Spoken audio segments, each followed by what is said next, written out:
Ini nih, foldable paling mewah yang pernah saya cobain sampai hari ini.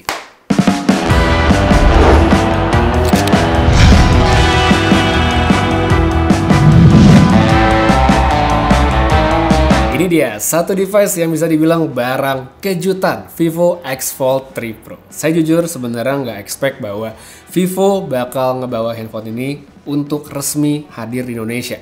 Kalau untuk X100, X100 series itu kan sebenarnya gosipnya udah lumayan banyak ya dari beberapa bulan yang lalu. Tapi yang ini nongolnya tuh bener-bener kayak tiba-tiba, terus ternyata saya cobain barangnya juga bagus.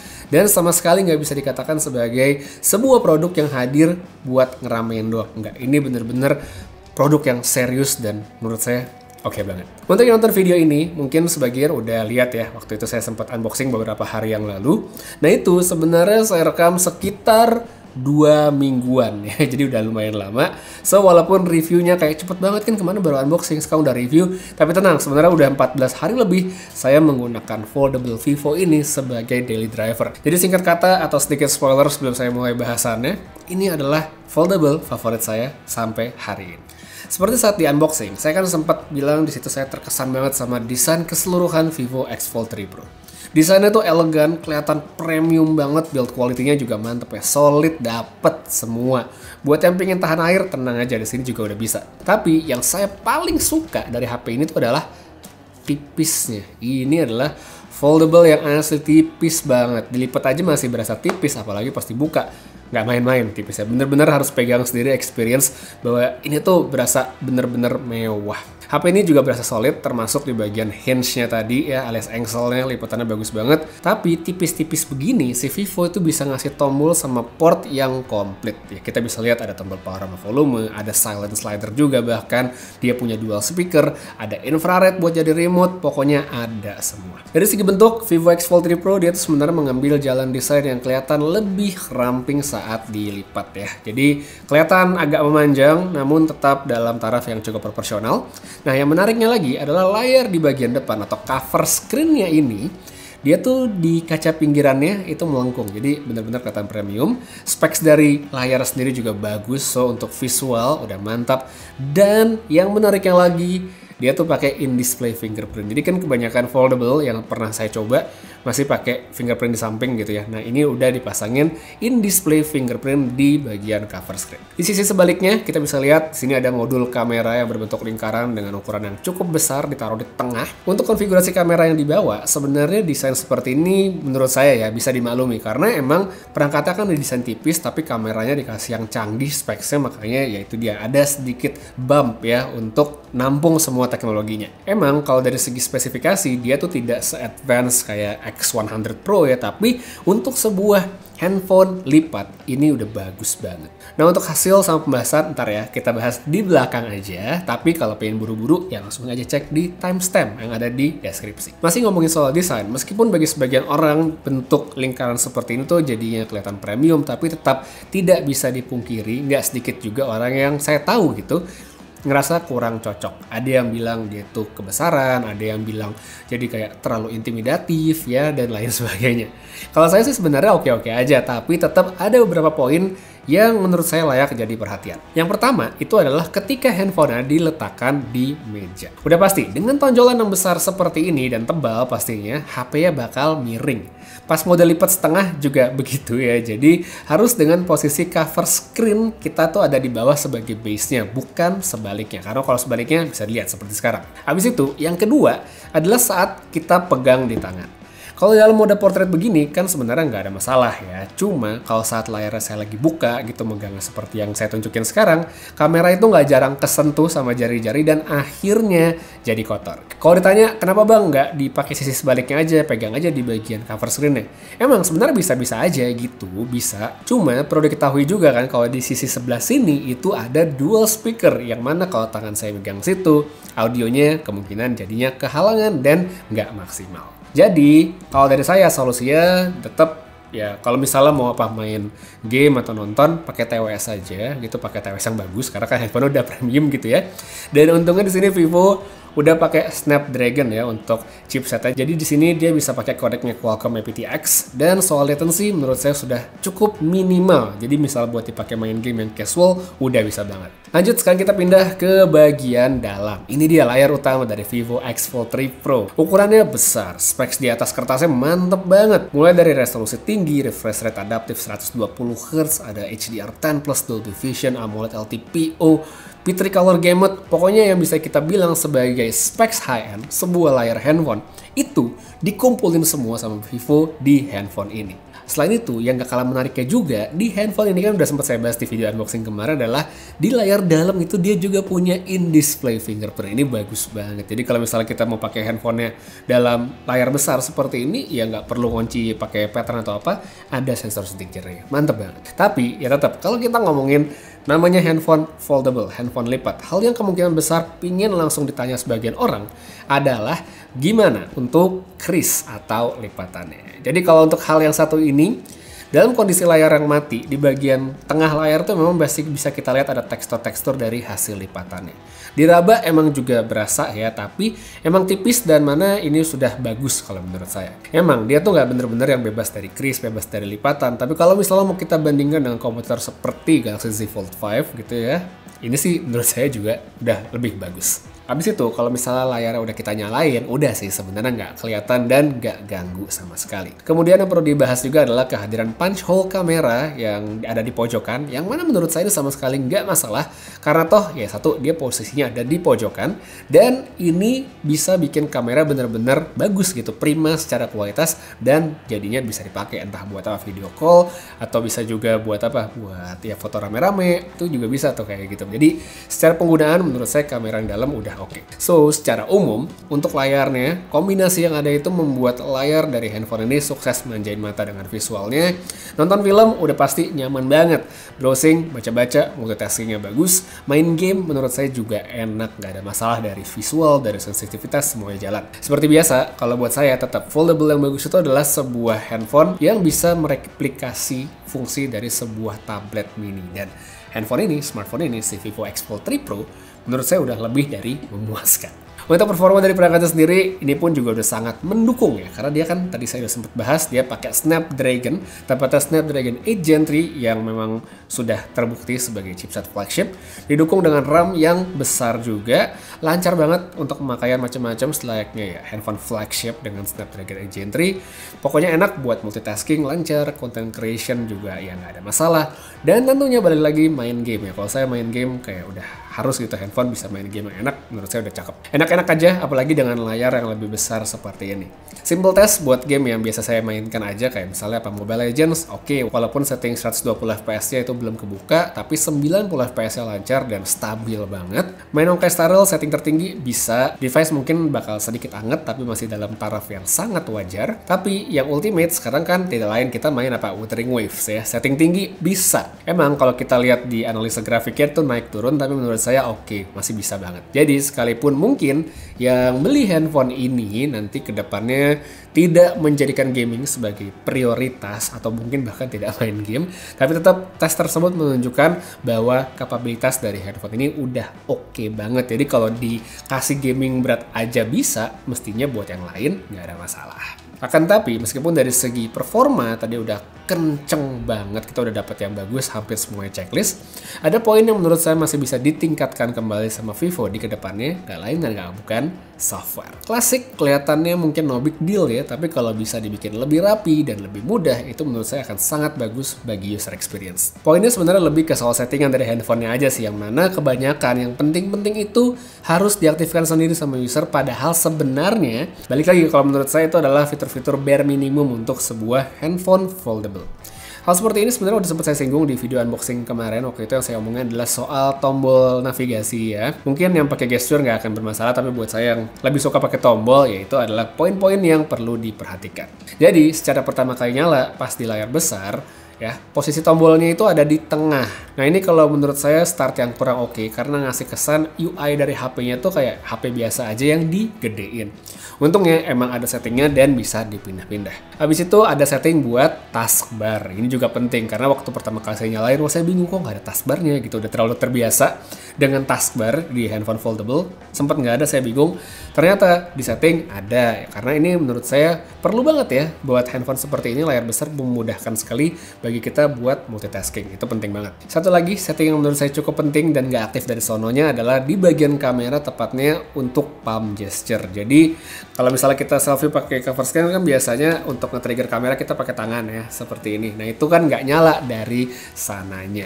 Nah sebenarnya mungkin nggak big deal buat banyak orang, hal kecil, tapi menurut saya penting banget dan mungkin bisa menjadi PR tersendiri untuk sales Vivo nanti pas ngejualin handphonenya ke calon konsumen buat ngajarin fitur-fitur tersebut, ngasih tahu nyala-nyalainnya supaya mereka bisa dapetin experience yang maksimal dari sebuah handphone foldable. Cuma di luar hal tersebut, performa software dari X Fold 3 Pro sebenarnya menurut saya udah cukup bagus. Untuk buka split screen dia lancar, untuk multi Windows juga bisa. Palingan tambahan ke depannya split screen atas bawah, yang tumpuk atas bawah itu bisa dibikin lebih adaptif lagi. Karena dengan banyak aplikasi yang sekarang kalau saya cobain, kebanyakan di sini tuh bisanya cuma split kiri kanan aja, sedangkan untuk split atas bawah itu banyakan sih belum bisa. Habis itu buat kemampuan mode setengah lipatnya, ini menurut saya juga udah responsif banget, enak banget. Gak cuma buat kita ngebagi layar setengah misalnya lagi nonton, tapi juga lancar banget begitu saya pingin pindah ke cover screen. Jadi buat bolak-balik cover screen, layar utama itu lancar banget. Lanjut lagi, sekarang setelah tadi kita ngebahas tentang chipset yang kencang, software juga udah siap untuk sebuah handphone foldable. Ada satu lagi yang menurut saya menarik banget dari Vivo X Fold 3 Pro, yaitu baterainya. Nah ini keren nih. Handphone setipis ini, seringan ini, ternyata nggak jadi alasan bagi Vivo untuk ngekorting kapasitas baterainya. Nggak tanggung-tanggung, di sini udah dikasih lebih dari 5000 mAh, termasuk gede banget untuk sebuah handphone foldable, atau lebih tepatnya di sini equivalent dengan 5700 mAh. Di sini Vivo tuh menggunakan skema gabungan dua baterai, makanya handphone-nya itu bisa tetap tipis dan dengan kapasitas yang besar. Daya tahannya bagus, dia nggak sulit untuk dapat screen on time lebih dari 7 jam dengan sekali ngecas aja. Ngecasnya juga nggak main-main, ngegas banget dan nggak pakai lama. Kalau ngomongin soal handphone Vivo, tentu kita nggak bisa dong ngelupain kameranya. Ini emang akan selalu menjadi highlight apalagi untuk versi high-end begini. HP-nya boleh tipis, tapi Vivo X Fold 3 Pro nggak kompromi dengan setup kamera yang dibawa. Di belakang dia ada triple kamera sebagai berikut dan tentunya masih dengan signature-nya Zeiss. Konfigurasi kameranya terdiri atas 50 megapiksel VCS True Color main camera, ada 50 megapiksel ultra wide angle camera, 64 megapiksel Zeiss telephoto camera, kamera di cover screen-nya 32 megapiksel dan nggak bisa dilupain juga masih ada kamera di layar bagian dalam. Mode foto banyak dan komplit seperti yang bisa dilihat sekarang, so siap banget sebenarnya buat eksplorasi ya, buat yang pengen ngulik-ngulik gitu dapetin foto terbaik versi masing-masing. Terus ada 2 poin juga yang menurut saya perlu di-highlight di sini. Yang pertama adalah pilihan tone warna. Jadi kalau kita lihat di UI-nya kamera tuh di tengah atas ada tombol untuk mengganti 3 pilihan warna yang dikasih. Ada Vivid, ada Textured, sama Zeiss Natural. Untuk sampel yang bakal saya tunjukin di video ini nanti bakalan kebanyakan saya pakai Zeiss Natural aja. Tapi untuk perbandingan dari segi warna, ini saya kasih perbedaannya sekarang. Habis itu, untuk poin yang kedua itu adalah di soal mode portrait. Vivo emang kelihatan sangat mengedepankan fitur portrait di handphone mereka, khususnya dengan banyak sekali preset Zeiss yang bisa dipilih. Kebanyakan emang kalau saya lihat perbedaannya tuh nggak yang signifikan banget, meskipun ya ada juga sih yang beda sendiri. Focal length mode portraitnya juga bisa kita ganti-ganti, variasinya banyak banget, so tinggal dicocokin dengan kebutuhan. Oh ya, saya juga notice nih kalau setiap kita pindah kamera dari kamera belakang jadi kamera depan, modenya itu akan otomatis pindah ke portrait. Jadi emang sekali lagi nunjukin kalau mode portrait itu prioritas Vivo di handphone ini. Untuk hasil portraitnya sendiri ini emang cakep ya, sangat menyenangkan untuk dilihat, terus separasi dari subjek sama backgroundnya pun menurut saya relatif rapi. Palingan kalau bisa saran buat user-user nanti, intensitas bokeh itu disetel jangan ketinggian untuk looks yang lebih natural. Terus untuk foto-foto standar lainnya, lensa utamanya yang 1x itu bisa ngasih foto yang sangat memuaskan, tetap dengan karakteristik Zeiss yang tajam pastinya, dan sebenarnya saya suka banget ya. Mungkin bias sih karena lensa kamera full frame saya kan pakainya Zeiss, tapi ya intinya tetap bagus sih kalau menurut saya. Warna juga oke sekali dan demi range-nya pun bisa diandelin. Mungkin emang ada beberapa kesempatan exposure tuh bisa kelihatan agak sedikit tinggi, namun tinggal kita atur turunin sedikit sebenarnya beres. Untuk situasi low light dia juga nggak masalah, serta saya bisa bilang tuning foto dari smartphone ini emang tetap bisa menghasilkan foto-foto yang bagus seperti sampel yang bisa dilihat sekarang. Kemudian kita lanjut lagi ke bagian lensa ultra wide, hasilnya menurut saya sih udah boleh banget. Distorsinya minimum, sedangkan untuk warna kalau dari yang saya lihat udah bagus walaupun masih bisa kelihatan beda dengan lensa utama. Telefoto, wah ini emang andalan sih ya. Untuk optical dia ada pilihan 3x dan hasilnya memuaskan banget dengan detail dan ketajaman yang baik sekali. Mau milih yang lebih jauh juga sebenarnya masih oke banget ya, padahal ini kan pemrosesan digital ya, hasilnya masih cakep. Jadi dari sini saya bisa bilang kalau emang image processing yang disertakan Vivo di handphone mereka itu udah mateng banget, udah bagus banget. Terus kita pindah ke kamera depan, hasilnya juga oke. Mungkin bisa kelihatan ada sedikit efek beautify ya pada beberapa kesempatan. Walaupun udah kita matiin, tetap mungkin buat saya masih kelihatan. Cuma masih dalam taraf yang oke. Seperti biasa, dengan handphone lipat seperti ini selalu ada opsi untuk kita pakai selfie dengan kamera utama di cover screen. Dan hasilnya bisa dilihat seperti sekarang. Lanjut lagi ke bagian video, ini juga mantap ya, dia di kamera belakang udah bisa sampai 8K, sedangkan untuk kamera cover screen-nya hanya 1080p aja. Oke, sekarang kita cobain nih video dari kameranya, si Vivo X Fold 3 Pro ya, dia bisa ngerekam sampai resolusi 8K sebenarnya, tapi di sini saya pakai yang 4K 30fps aja. Ini tempatnya di pinggir jalan yang lumayan rame, jadi bisa sekalian ngetes mikrofonnya cakep nggak untuk nangkep suara saya dan bagaimana ya balapan nggak tuh suaranya sama suara mobil gitu kan. Ini bisa kita lihat dynamic range-nya situ ya, bagian langitnya, shadow di pohonnya. Jadi yang saya suka dari Vivo di sini adalah untuk pindah-pindah lensanya itu dia bukan pakai yang slider geser tapi yang tombol ya. Jadi kita bisa pindah lensa di 4K ini ke ultra wide seperti ini, atau bisa juga kita balik lagi ke 1. Ini saya langsung ke 3 ya, ini 3x ya, detailnya masih kelihatan bagus. Terus ada juga tombol 6 ya, 6 di sini seperti ini hasilnya. Videonya sih cakep ya nih. Jadi 6x nya seperti ini untuk videonya. Dan untuk jarak terjauhnya itu dia bisa sampai 10 ya sebenarnya untuk video.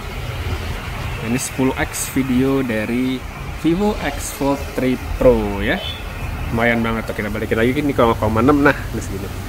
Oke, sekarang kita lanjut untuk rekaman video kamera depan dari Vivo X Fold 3 Pro. Di sini dia resolusinya hanya bisa sampai 1080p 30fps saja, dimana menurut saya harusnya bisa lebih tinggi lagi ya, paling nggak harusnya bisa 4K juga sama seperti kamera belakang. Tapi untuk dari segi kualitas hasilnya cakep sih ya, bisa langsung lihat nih hasilnya untuk video. Untuk dynamic range-nya ya di belah sana gitu. Kalau misalnya saya balik ke arah sini juga bisa dilihat hasilnya seperti ini. Menurut saya sih oke banget untuk dari hasil videonya. Audio juga silahkan langsung didengar, pas banget di belakang saya jalan. Jadi apakah suara saya kedengaran dengan baik atau enggak silahkan nilai sendiri. Tetapi kalau ngomongin kamera Vivo ini juga ada satu model saya suka, itu namanya cinematic portrait ya, sebenarnya ya kayak video tapi dengan efek bokeh. Tapi nggak cuma dari segi bokehnya aja yang saya suka, tapi dari segi filternya bagus banget. Saya udah cobain, salah satunya favorit saya itu yang ini. Jadi itu warnanya color scheme beda. Jadi buat yang mungkin pengen ngambil video dengan warna yang beda gitu, yang nggak standar tapi nggak pengen susah ngedit, ini bisa banget dipakai dan hasilnya saya suka. Dia untuk kamera belakang bisa 4K ya, bisa 4K, tapi untuk kamera depan tetap 1080. Dan untuk hasilnya silahkan dicek sendiri ya sekarang. Yang tadi itu udah lihat ya sampel dari kamera belakang pakai cinematic portrait. Dan sekarang saya pakai pindah ke kamera depan, tetap bisa tapi dengan 1080p aja dan hasilnya mantap. Saya suka banget warnanya. Di sini saya langsung lihat. Ya, untuk bokehnya juga bisa langsung dicek tuh di belakang blurnya seperti apa, warnanya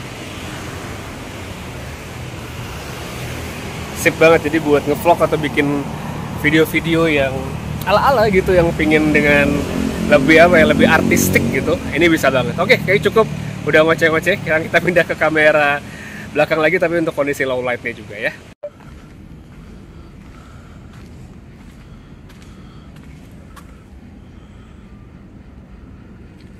Lihat ya hasilnya tuh. Ini aslinya gelap banget tapi si kucing masih kelihatan. Kita coba zoom ke 3.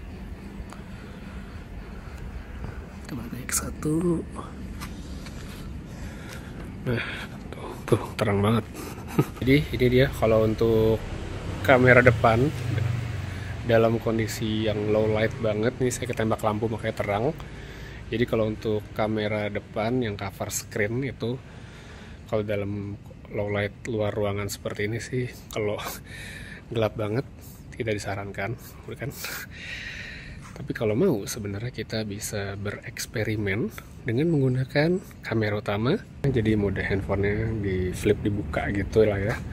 Hasilnya jauh lebih bagus dibandingkan pakai kamera depan kayak tadi. Ya walaupun kalau low light banget tetap nggak kelihatan, tapi jelas lebih bagus hasilnya.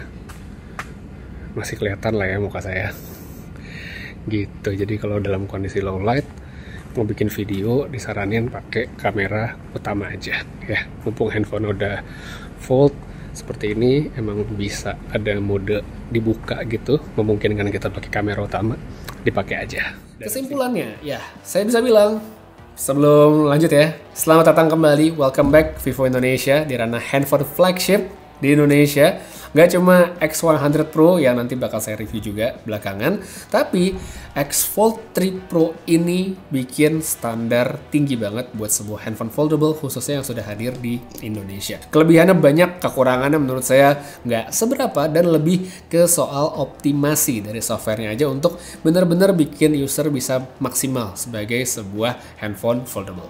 Jadi kalau ada budget di ranah handphone premium, ya, mau handphone lipat dengan performa yang kencang, baterai besar, ngecasnya cepet, kameranya bagus, ini menurut saya bisa banget jadi pilihan. Untuk harga emang mungkin kalau kita lihat secara angka relatif agak mahal ya, di angka 20 jutaan, namun masih bisa dibilang relatif standar untuk sebuah segmen handphone lipat, dan untuk konteks Vivo X Fold 3 Pro sebenarnya harganya itu bagus banget. Jadi buat yang pengen lihat promonya, pengen cek segala macam, seperti biasa saya bantu dengan link di deskripsi aja. Kalau menurut kalian gimana untuk flagship foldable-nya Vivo yang baru ini? Mantap atau enggak? Keren atau enggak? Kalian tertarik atau enggak? Silahkan tulis saja di kolom komentar. Untuk sekarang kayak segitu aja dulu. Makasih banyak nonton sampai habis. Putri Reza pamit. Sampai ketemu lagi di video berikutnya. Dan seperti biasa, have a nice day.